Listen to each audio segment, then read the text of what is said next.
now. It's about that time. Pre-record on my count. 7, 6, 5, 4. Here we go, Rodgers. And with the coach, Mickey Clayton on INSiiGHTS. 2 eyes in the middle. INSiiGHTS, where we always talk the talk. Testing. INSiiGHTS Sports Talk. You got me? 1, 2, talk that talk. INSiiGHTS Sports You hear me, Rick? Traveling the country for the biggest stories, Don't tell me we might bringing you the news that will impact every athlete in America. We tell it all. We are live and rolling. INSiiGHTS Sports Talk with your hosts, the coach, Mickey Clayton.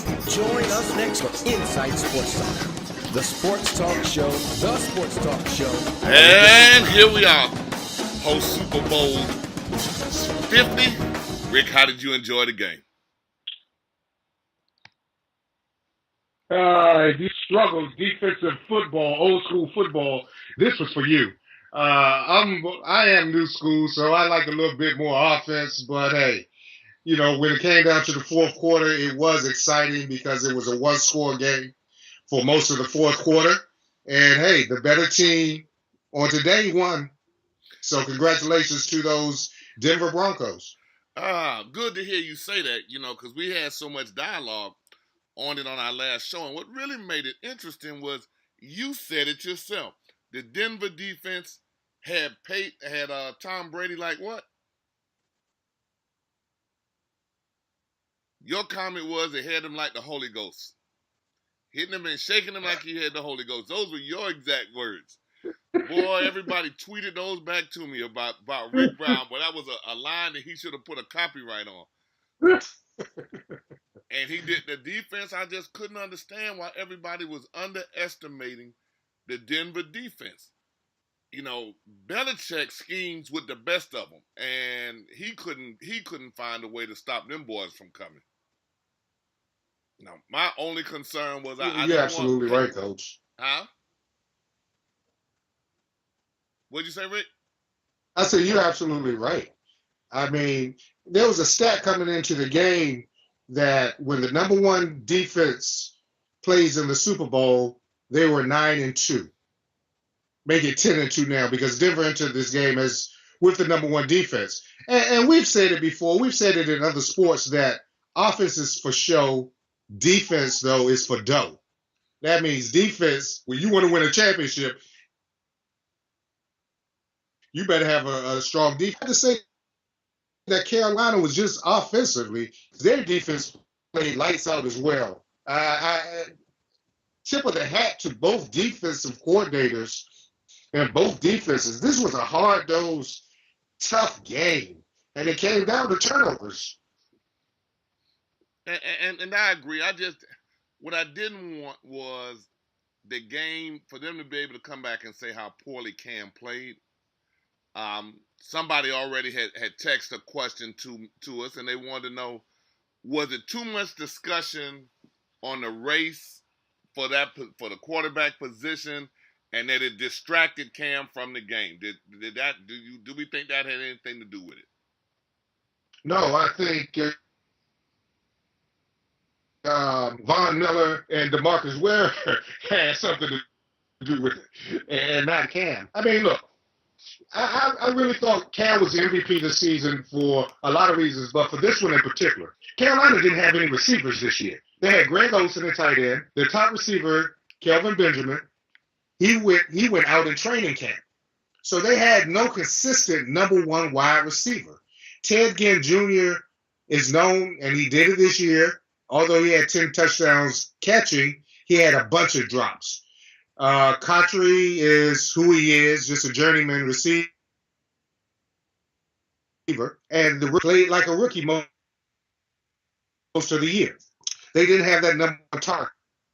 But Cam was able to overcome that in the majority of the games. This time, that pressure was just on him. And when he didn't have any pressure, Coach, and when he did hit his receivers, how many drops did they have tonight? Well, I'm going to disagree with you, which isn't unusual for you. I believe race did play a factor in the game. They raced to hit his ass. That's what they did. So race played an issue, boy. They were racing to get to him, boy. They were high-fiving. They were racing to bust his ass. And so Joe from Orlando, we answered your question. I believe race did have something to do with it. Okay? Another question we asked was, why do we think Carolina looked so different in this game? And that's a simple one. The defense they face. Yeah, totally. Yeah, you couldn't do much with that defense. I mean, that defense was pretty special, and they really kind of got after them. You know, a lot of people thought the game was boring. You know, we were both on Twitter, and there were a lot of comments that the game was boring. But we knew that it was going to be a low-scoring game. At least I did. You know, I thought if Denver had any chance of winning, it was going to have to be on defense. And and if Carolina was able to be contained the first part of the game, then I thought it was going to be a little bit of a struggle for them because they were so used to playing well early and having everybody play from behind.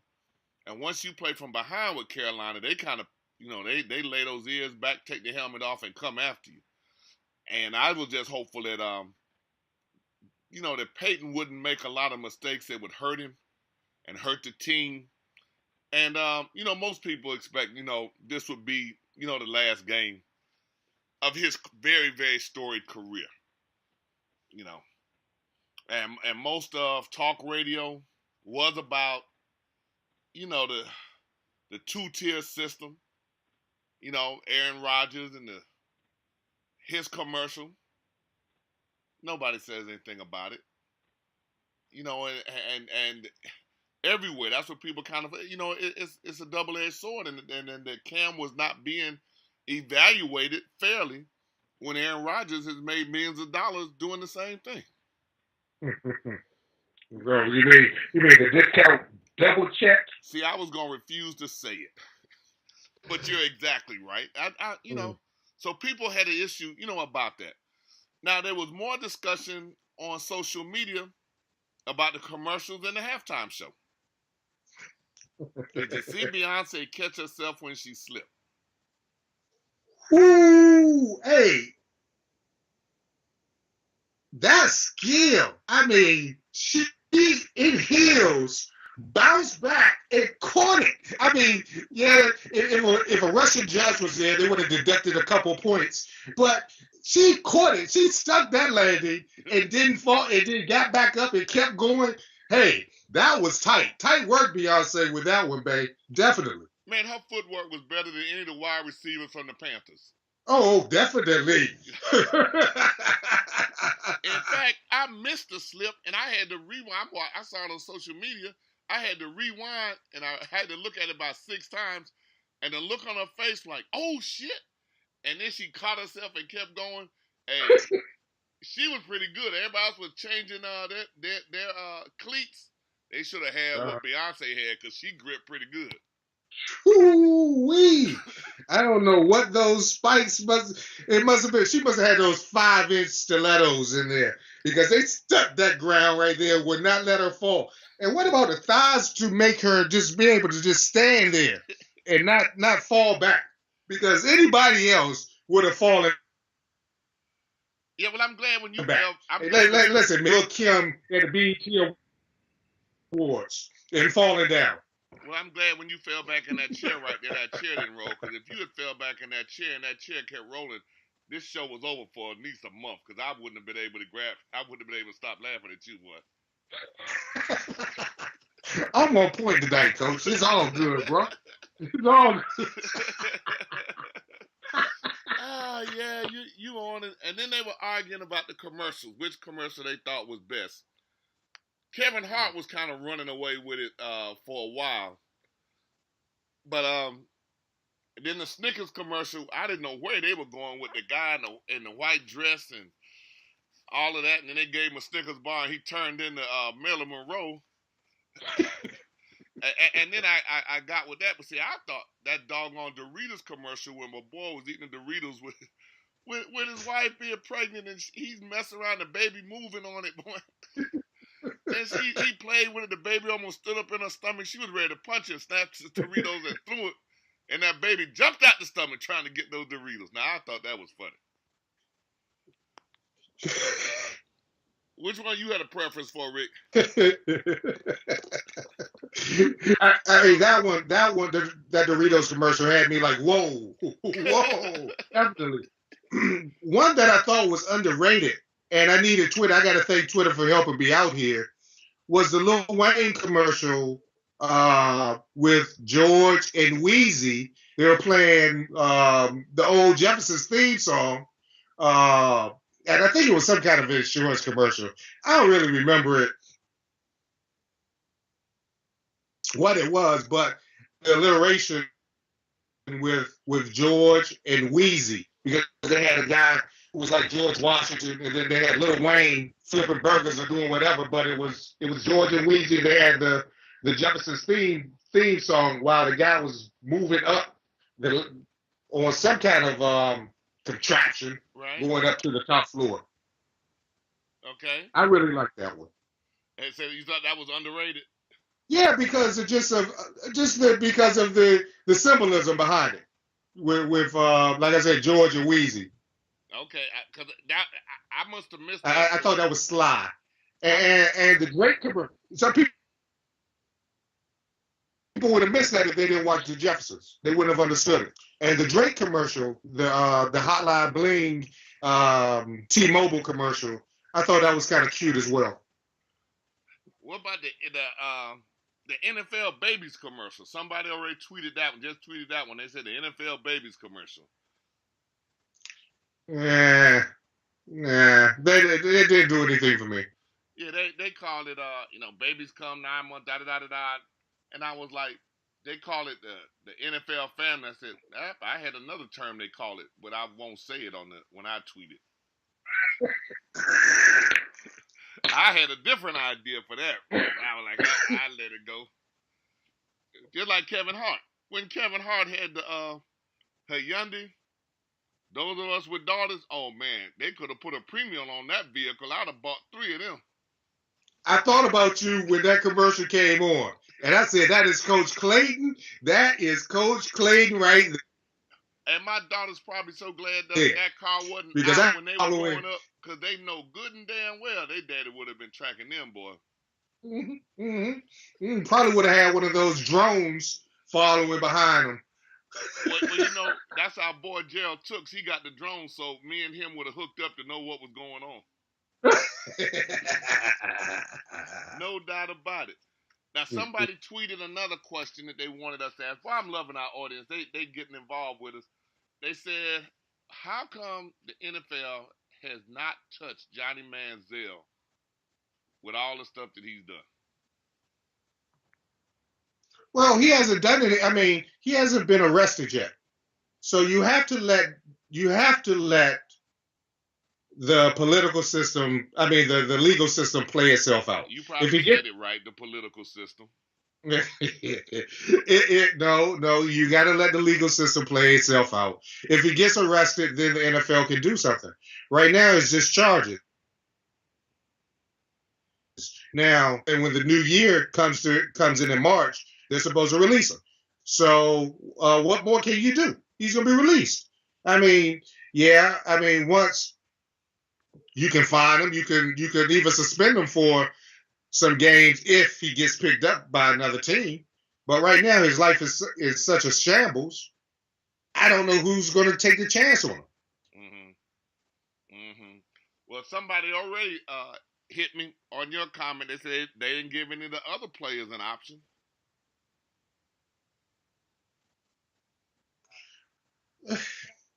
But some of the other, like Ray Rice, I think he got arrested after that incident with his wife, and so guys, you know the double standard when it's a double standard, you know that. But with Manziel, I don't see a double standard yet because he has not gotten into any legal trouble. He went out to have some drink. All right, now the domestic abuse, until he gets arrested on it, It's not true. It hasn't happened. So, nah, I can't go there yet. Yeah, and see, I think they need to be investigating it. The NFL, I guess maybe they're waiting, but this is going to be interesting. Another question, boy, Rick, they got us across the map looking here. Somebody wanted us to comment on, do we think Louisivlle was too harsh with the self-penalties they imposed on their basketball program by restricting them from postseason participation for this year? And that they waited so late to make the decision after the school year started. So, I mean, in January, so none of the kids could transfer. I hate it for the two fifth-year seniors on that team, the guys who did transfer in to play one more year. I hate it for them. But, hey, if you do the crime, you got to do the time. And it seems like they were making it rain a whole lot in Kentucky. So, hey, I can't say it was too harsh. I really can't, because you want to jump, you want to get in front of any discipline that they give, and because they will come down harsh on you, even harsher. If you show them, say, hey, look, we're not going to the postseason this year, they may leave you alone, but you had to do something. Oh, I agree. I agree. But like you said, Rick himself had been in some situations himself in Louisivlle. So between his situations and I'll leave that alone. Usually an institution, not so slick Rick probably, but usually when an institution takes actions like that, it's because they found something. And they're trying to ward off the NCAA giving you even more stringent violations. But as we all know, the NCAA kind of does what they want to do, and they're still not through. They're still investigating it. So that's, and somebody made the comment. Oh, yeah, and I think they're punishment. Oh, yeah. Somebody made the comment that no matter what she made off the book, the Louisivlle boosters would have paid her more. Woo! I have to love our supporters here, Rick, because they are hilarious. They are hilarious. And Joe sent us another one. He keeps us going. Joe out of Orlando wants to know, Rick, do you think Peyton ought to retire now?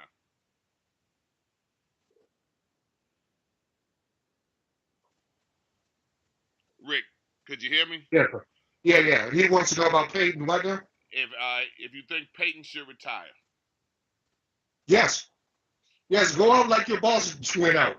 I mean, you're not going to do any better. You are a Super Bowl champion.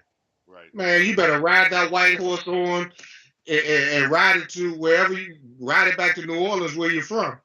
Yeah, go out on top, man. Not too many people can ever say they go out champions. I think Russ did it.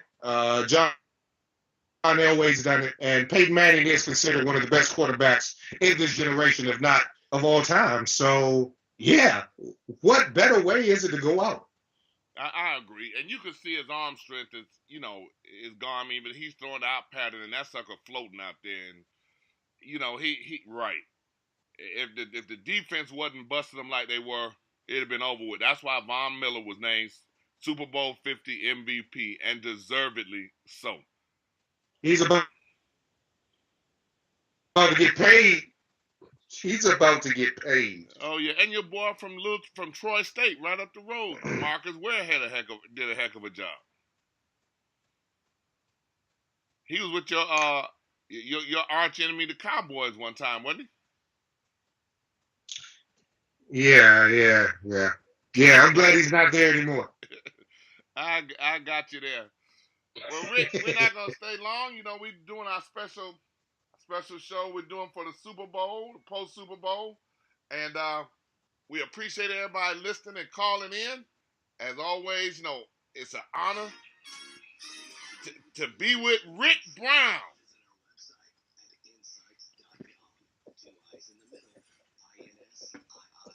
My man. I want to be like Rick Brown. Hey, folks, y'all have a good evening. Enjoy the rest of the week. Thanks for joining us tonight. Stay up to date with the latest from INSiiGHTS. Visit our website at INSiiGHTS.com. 2 I's in the middle, INSiiGHTS.com. INSiiGHTS is a copyright of Mac4 Enterprises, a Florida corporation. This broadcast is produced under the exclusive ownership of Mac4 Enterprises and is the intellectual property and trademark of Mac4 Enterprises. Comments of the host and other individual speakers on INSiiGHTS represent their independent thoughts and representation.